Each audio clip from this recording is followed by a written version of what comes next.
Hello, and I hope you're having a lovely day. So today we've been invited back to a beautiful air show. We were at this last year. I'll put a link to that video in the description. But we're here today again to look at some nice de Havilland aircraft, 1920s, 30s, 40s, some really old, beautiful aircraft. So let's check it out.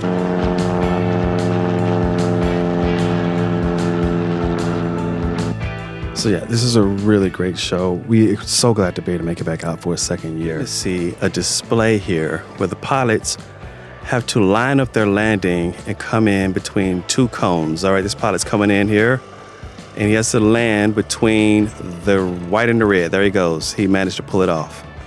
Very good. And see those little flags there, the white and the red flags? The pilots have to land between those flags. So several of them have taken off, and they're circling around, and they're taking turns, seeing if they can land in between those two flags. Bit of a pilot exercise, I guess.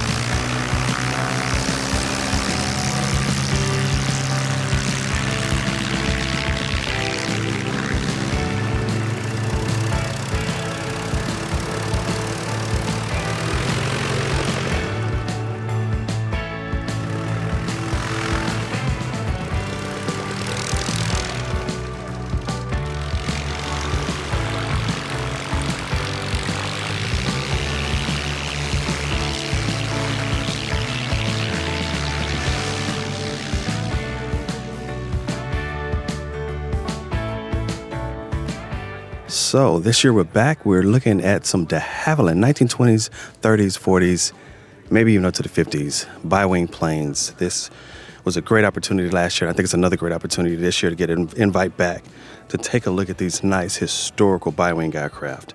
I'm not an expert, I will tell you that right now, but if you are, drop it down in the comments below and let me know which one you like the most.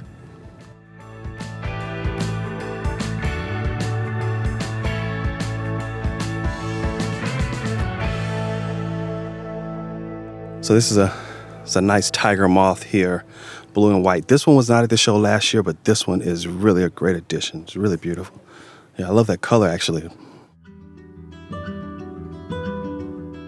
And if you want to know why you don't see many of these around anymore, well, you can blame jet engines, much more efficient.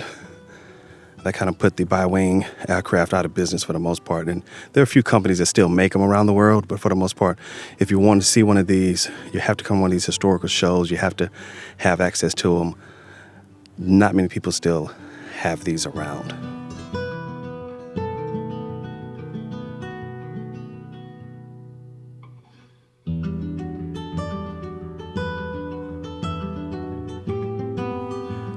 (1929) Gypsy Moth. Look at this. This is the oldest aircraft here today.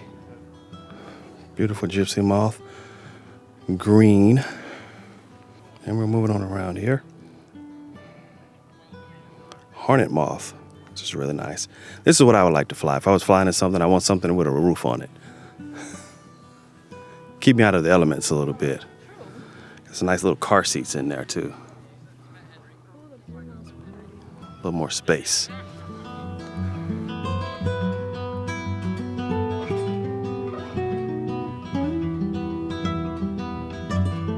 There's another really nice, another beautiful one here. You know, if you just look at it, at the construction, and you hear that term fly-by-wire, you can actually see the wires that they're flying by on this one. And here we have a beautiful blue leopard moth.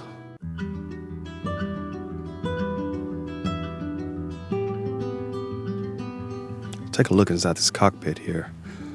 It's gonna be really nice as well. Look at this, I love this red interior.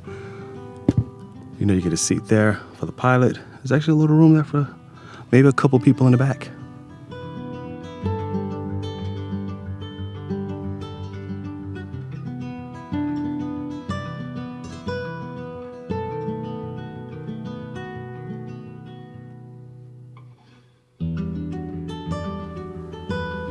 You know, there's so much history wrapped up in an event like this where you have these beautiful de Havilland planes, just so much history wrapped up in it. And the individuals who actually, keep, maintain, and upkeep these vehicles, to pour so much time and attention into them. A lot have been passed down by family members.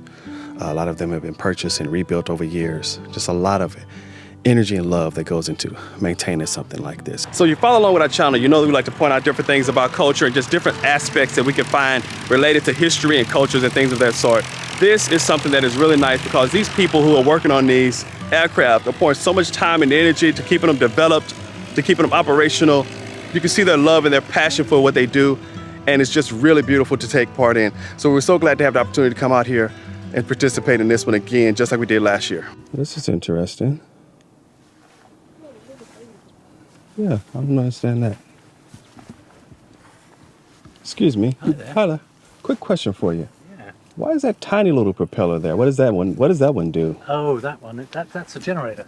Oh, it's a generator. Yeah. Okay. I think you were here last time, weren't you? Yeah, we were here remember. last year. Yeah, we were, but I don't remember seeing that bit of it last year. Well, it would have been there. Yeah, I'm sure. So it gets going, and the wind turns that to generate power? It's just a wind-generated... it is a generator, not an alternator. Right. And the reason I'm taking lots of measurements is I'm restoring one of these. Okay. This is the best one that there is out there. It's really beautiful. Unfortunately, I'm going to put an alternator on the engine, but I'm not having a generator on the wing. Okay. I know it's very original, but the trouble is people tend to walk into them. Oh. There's the potential to walk into that, break it, and damage your head and all that sort of stuff. Yeah, either break it or you. And this is an early airspeed indicator.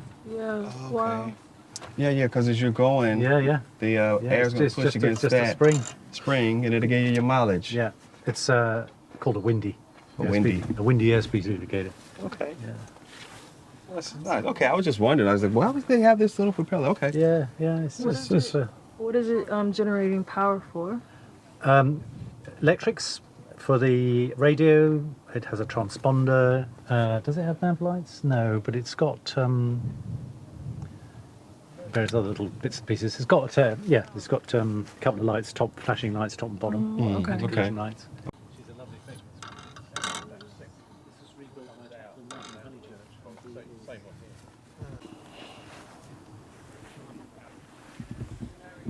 Yeah, I love these like beautiful wooden propellers. Like this one has a really nice. You see, like those are nice. Yeah. Oh, look at that. So this one also has it. The windy. Okay, so I don't think I covered the Sorcerer the first time around, but I want to make sure we can see this one. That's either a dark navy or it's a black. I can't really make it out. It's a black? Yeah, so this is a really nice one here. I'm going to give you an opportunity to see this one as well.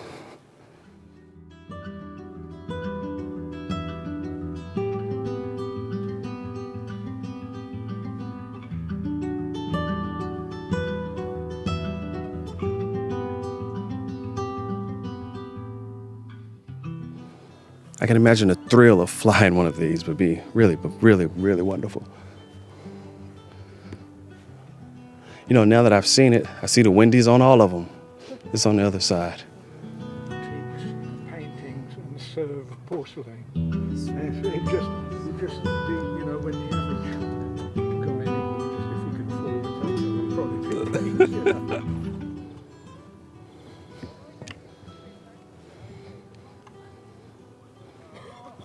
This silver one is really pretty as well. You don't see this color a lot, but just a beautiful shiny silver.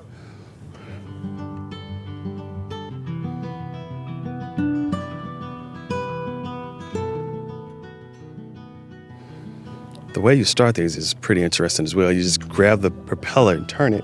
And that's actually how you start these old aircraft. They're having a bit of trouble getting that one started.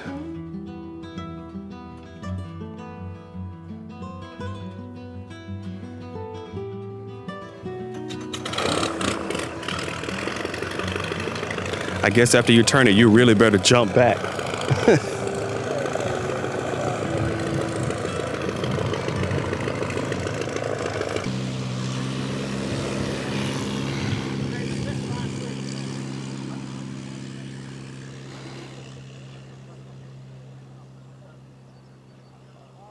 This is my favorite aircraft from the show last year, which I told was a bit of a passenger aircraft to move around people. But you can see there's plenty of place to sit here on the inside. The pilot actually sits right here. And then this is place for passengers to actually sit. You know, I don't know how many you could get in there today with today's people, but historically, I think you could get maybe 3, maybe 4 people in there. It's a really beautiful Tiger Moth. I'm sorry, Fox Moth. This is a Fox Moth. Just a beautiful aircraft.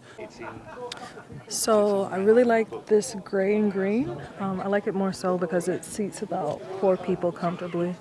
And I also like, it was a blue, there was another blue one that I really liked that one. And my favorite for this year was the 1929 Gypsy Moth, this green one over my shoulder. I really like it. I thought it was really pretty.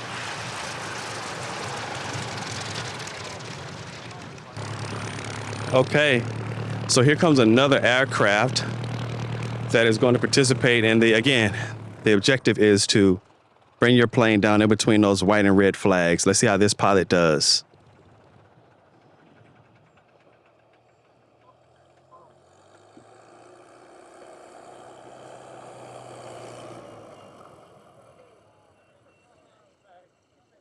A little high, not actually on the ground. I'm hearing a lot of rubbish. I don't think that would count since he wasn't actually on the ground when he went through the flag. Hey, if you like this content, be sure to like and subscribe. And until the next time, guys, take care.